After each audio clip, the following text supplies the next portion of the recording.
Buenos días, mi nombre es Fernando Martín Mendoza Aguilar. Soy estudiante de carrera profesional de psicología y actualmente paso por el tercer año de carrera, incluyendo el quinto ciclo. En esta oportunidad, por el curso de psicopatología, hablaré sobre los conceptos y objetos de la psicopatología.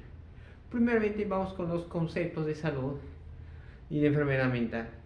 La psicopatología sí es una rama de la psicología. Se enfoca en estudiar los síntomas psíquicos y también los signos de conducta que presentan los sujetos que tienen una enfermedad mental.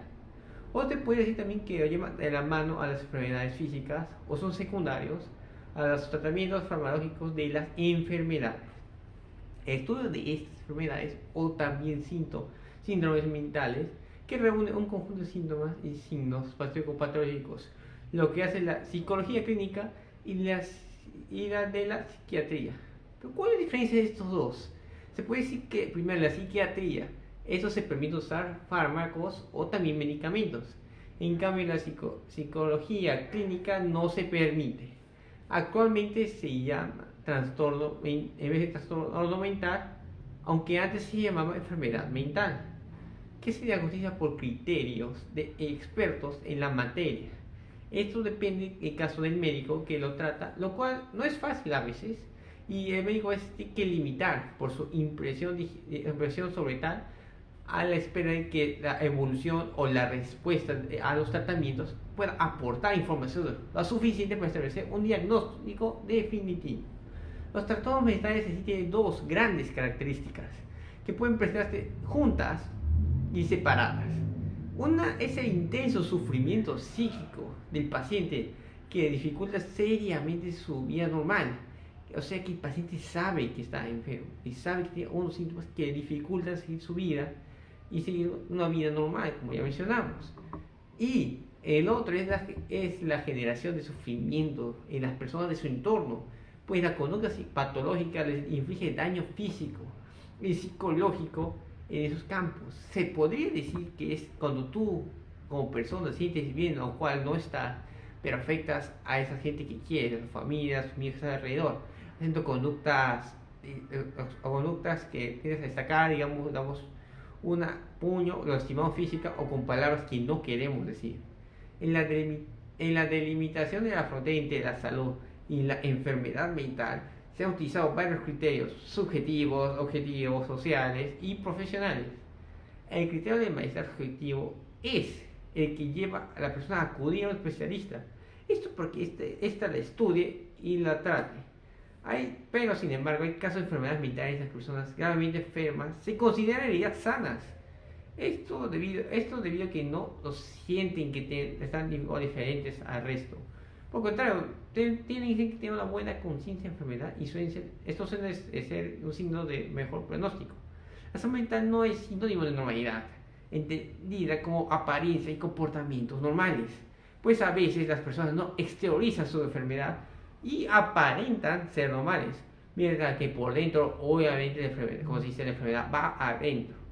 Desde hace decenios, la antipsiquiatría viene acusando a la medicina, oficialmente, a crear ética de enfermedades mentales por interés de los grupos de poder, entre los que se cuenta la industria farmacéutica, esta que vende fármacos y necesita enfermedades que las compren, y los políticos, cuando se proponen a descalificar y marginar a las personas que van con el status quo.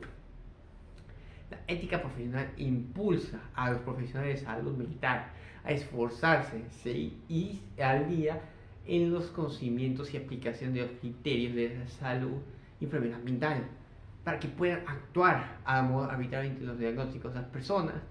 Tienen características básicas. Esto puede decir que es sufrir o hacer sufrir de un modo habitual.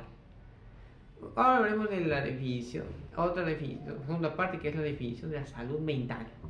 Aunque el objetivo de la psicopatología es la enfermedad mental, nos conviene antes clasificar bien en este objetivo. Se puede decir algunas diferentes definiciones. Puede decir que, por número uno, la salud mental es una normalidad psíquica. Es la característica psicológica que poseen los individuos considerados normales por la media de la población. Esto se puede decir que, a pesar de que uno se sienta mal, las características por la población que está a su alrededor, la mayoría dirá que está mal. En sí, los expertos que se oponen a la decisión afirman que el promedio estadístico no es válido, porque en algunos ambientes sería lo más normal tener algún síntoma psicopatológico para no tenerlos. Esto en un ejemplo sería que una persona tiene algunos trastornos, algunas actitudes no normales, pero para el resto del grupo que es normal, se considera lo normalizan y piensa que no tiene nada malo. Esto también sería un poco confuso en caso de los niños, pues ellos tienen características normales en su edad, pero si nos basamos al tener una edad adulta sería rara. Pues los niños tienen reacciones, emociones y conductas que no serían normales en un adulto. Hay comportamientos que pueden ser normales a cierta edad y anormales en otra. Porque un niño puede hacer una rabieta, pero un adulto no puede. Abusando otro, se puede decir que la salud mental es la ausencia tanto de algunas de las enfermedades, síndromes recogidas de los manuales, en clasificación como de síntomas psíquicos molestos y de forma desadaptada de conducta.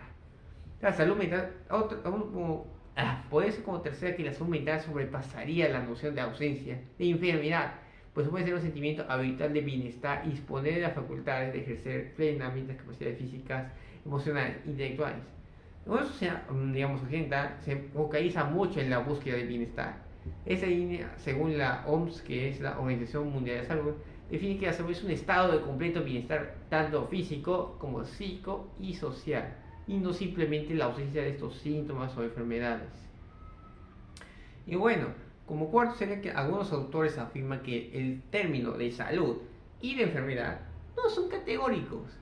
Eso que no, estas ideas cualidades diferentes, sino que son una misma cosa, una misma edición, pero tienen unas diferencias cuantitativas. Para estos autores hay un grado de salud y un grado de enfermedad. Así pues, la enfermedad no sería un estado absoluto, sino sería relativo, más como decir que está sano o enfermo. Finalmente, otros autores afirman que la salud mental consiste en la capacidad de lograr una adaptación adecuada a distintas circunstancias y problemas de la vida. Eso se puede decir concepto de competencia, pues que decir que un niño está listo para hacer diferentes etapas como adolescencia y adultez. Ahora hablemos de características del estado de salud y enfermedad mental. Es claro que los conceptos de salud y enfermedad mental escapan de una definición adecuada y satisfactoria para todos, como acabamos de ver. Solo cabe definirlas de un modo parcial y en relación con la visión de cada época histórica, con nuestra cultura, etcétera. Porque obviamente un chico puede ser algo que una cultura está bien, pero para la población que está en ese momento está mal. Desde un punto de vista vivencial, la salud coincide con la vivencia de un sentimiento de seguridad, tranquilidad y disfrute, mientras que en la enfermedad el sujeto puede vivir sufrimiento, debilidad o temor. Ya voy a estudiar, por ejemplo. Desde una perspectiva psicológica y conductual, lo característico de una persona con una salud mental consiste en poseer un conocimiento de sí misma, que sea verdadero o realista, un buen autocontrol o una adecuada autonomía personal, como decir, que controla su propia vida y sabe cuando está mal. Desde un punto de vista también externo, se puede decir que las características de las enfermedades son el estrechamiento del universo vital, que suele concentrarse en el sufrimiento, limitaciones vitales que la enfermedad produce, el egocentrismo y además una actitud que se mezcla entre la tiranía de exigir de ayuda, la dependencia, o sea, sumiso y respecto a los demás. Es un estado psíquico parecido a los niños pequeños de eso ser muy infantil. Ahora en la clínica también se practica que es habitual establecer un límite entre la salud y enfermedad mental. Y hay varios críticos, por ejemplo, en la salud es la ausencia de patología. En otras palabras, se podría decir que es la falta de algunos síntomas, algunas cosas. En el otro ámbito, el ámbito de salud, en el ámbito de enfermedad, es cuando y verdad estás mal. Es un ámbito crítico de salud. Es lo crítico de salud.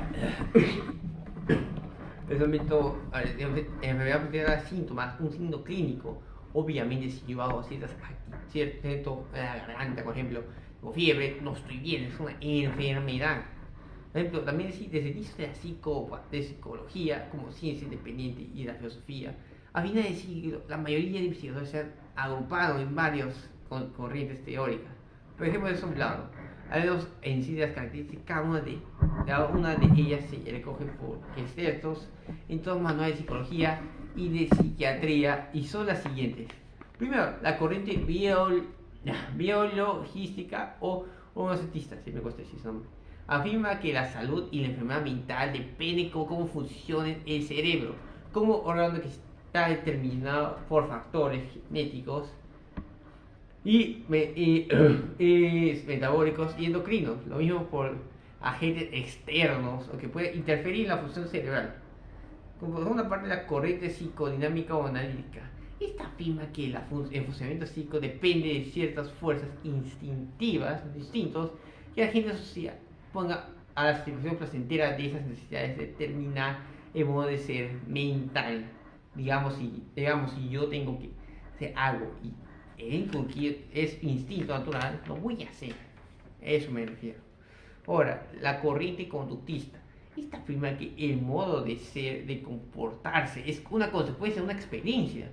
Puede decir que yo tengo una trauma de algo, por ejemplo, que me duele subir a un avión por altura, que casi hubo turbulencia y me asusté. Eso se refiere. Les deja una huella de nuestra personalidad, por lo cual trataré de ser temeroso en algunos ciertos casos que tenga que ver con esa sensación que me hizo sentir. También la corriente psicosocial o o corriente psicosocial. Esta afirma que el modo de funcionar psicológico depende de la influencia del ambiente. Si esta influencia es buena, puede ser sujetos sanos. Por ejemplo, si nosotros estamos, y un niño va a un colegio donde hay buenas compañías con buenas metas y buen punto de vista, se formará bien y estará con un buen punto de vista de la sociedad. Pero si se forma con gente que, en otro lado, si se pone con sujetos que no son disfuncionales, que son mala gente, obviamente hará cosas malas que ese grupo social dice que están bien o que según para general están mal. Ahora, las corrientes fenomenológicas o humanistas afirman que el ser humano está dotado de unas capacidades para configurar su propia manera de ser. Puede poseer la capacidad de razonar, para decir qué es lo bueno en él, para disponer de una voluntad libre, para escoger cómo desea ser, cómo autorrealizarse. Cada persona, según las decisiones y elecciones de vida que tome, acabará siendo la persona es sana o enferma. Nos vemos la salud y enfermedad en la infancia. En los niños, como ya se señaló anteriormente, es más complejo, ¿verdad? Ya que como vimos que estas actitudes de un adulto sean muy diferentes que las de un niño. Por esta razón los niños enfermos son estudiados por especialistas en patología infantil. Se tienen tres tipos de criterios de normalidad en estos niños: estadístico, social y adaptativo, los cuales serían tres. El criterio estadístico postula que un niño es normal por su conducta que corresponde más frecuente a su edad, a su misma edad. Si por ejemplo, un niño de 8 años es alegre, desde el punto de vista de buena gente, es inocente, obviamente debe ser normal. El criterio social postula, por ejemplo, número 2, que el criterio social postula que la conducta de un niño es normal si los adultos de su edad aprenderían a considerar normal a un niño de su edad. Digamos, por ejemplo, si mi niño hace, algo mal, toma café a los 5 años, eso está mal, pero lo que yo he vivido y esa edad, yo tomaba café a esa edad, yo pensaré que es normal y que está bien. El criterio adaptativo postula que son sanos niños según el entorno sociocultural. ¿Cómo se podía? ¿Cómo dice la mayoría de gente? ¿Cómo lo señala? ¿Cómo lo pide? Perdón. Se viene la mayoría de parte del tiempo y lo que equivale que dice no tiene conflicto frecuente causante de sufrimiento. Basándose en criterios, como dice Rosenberg, afirmó que una conducta infantil es patológica cuando se desvía de unas normas sociales discretas, ocurre con frecuencia e intensidad que los adultos que los rodean consideran excesivos o insuficientes. Si un niño tiene una rabia, digamos, por algo que pasa, durará poco tiempo. Si un niño tiene un impacto fuerte, obviamente tendrá una duración corta, pero estimada. Si, digamos, un niño tiene pánico, es introvertido, no le gusta hablar, sea una actitud normal para los padres hasta que llegue a un punto que pase tiempo y siga siendo introvertido, que siga hablando con su tío, vive con él, pasa 2 años y sigue siendo introvertido. Eso ya es algo más complejo. Otra interesante sería que la distinción entre la normalidad y la patología. En la infancia son los criterios de la actuación de Bauer. que tiene relación con las competencias que deben adquirir los niños en las diferentes etapas de desarrollo de su desarrollo. Manejo de símbolos, aceptación de la autoridad y convivencia con los compañeros y regulación de las emociones. Primero sería el manejo de símbolos. Un niño debe acceder al conocimiento, la ecuación de manejo de símbolos de su cultura. Los símbolos son de hablado y escrito. La cooperación de cálculo, los modos de comportarse socialmente, porque no va a ser que un niño que toda su vida ha vivido, digamos, acá en Perú, piensa que su habla natural es inglés. No tiene lógica. La aceptación de la autoridad. Un niño debe ser capaz de aceptar las reglas y castigos de que sería en su transgresor de aquellas. Pues que si su papá le castiga por algo malo que hizo, el niño debe aceptarlo, porque hay una razón detrás, no es una razón mala. Hiciste algo mal y por eso es castigado. Convivir con los compañeros. Un niño normal ha de desenvolverse con los compañeros de su edad, hablar, sin dejar de ser el mismo, no saltarse a alguien más.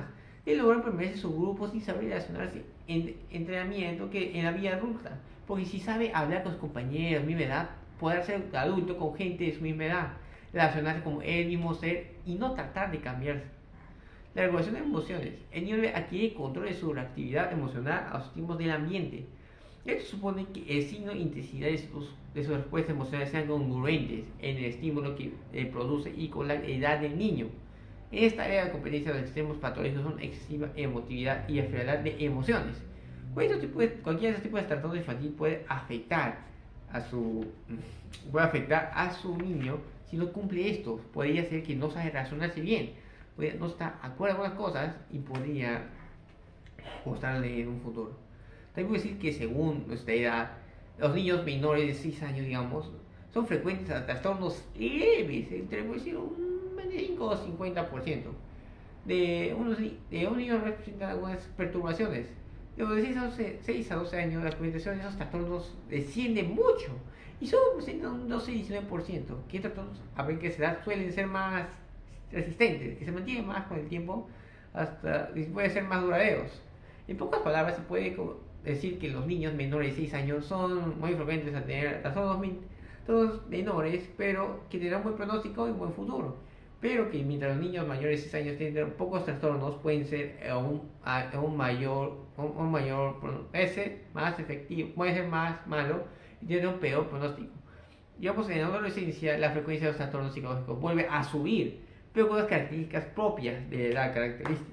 Digamos, un niño tiene ansiedad, digamos, por los estudios, trabajos, todo eso. Es normal, o se normalizó. También que los problemas de personalidad, digamos, un desequilibrio, son más frecuentes en los niños hasta los 8 años a partir de esa edad. Y suelen darse más que en las niñas. Aproximadamente que los niños tienen más trastornos psíquicos que las niñas. Digamos, los niños tienen un 11% y frente a las niñas un 7%. Recuerdo más frecuentes los niños son que tienen atención, impactividad de correr, unas rabietas, decir mentiras. Y las niñas son de tener miedo, ser tímidas y tener tristeza. En general, los niños tienen más trastornos de conducta y las niñas tienen más trastornos de personalidad. A los niños les cuesta en realidad más que a las niñas adaptarse a estos cambios. Por eso esos trastornos psíquicos serán más periodos de cambio. Cuando se adaptan, como cuando un niño se muda y se va. Esos trastornos de infancia que se relacionan a menos con los patológicos mental en los adultos son tenemos tic nervioso, el miedo, inquietud psicomotriz, una rabieta, una hipersensibilidad emocional, un efecto del lenguaje, una timidez, digamos. La mayoría tiene una base emocional que permite la educación, la orientación de curación. Los trastornos de la infancia que tienden a perdurar en vida adulta son los problemas graves de aprendizaje que no aprendimos en el tiempo. La mitad de los casos de hiperactividad, síntomas psicóticos, la conducta antisocial extremas, los trastornos de espectro de autismo, en la mayoría de los casos subyacentes una alteración biológica cerebral incurable. Bueno, por eso con eso terminamos los medios que dimos en clase. Muchas gracias por la atención y que tengan un buen día o noche. Muchas gracias.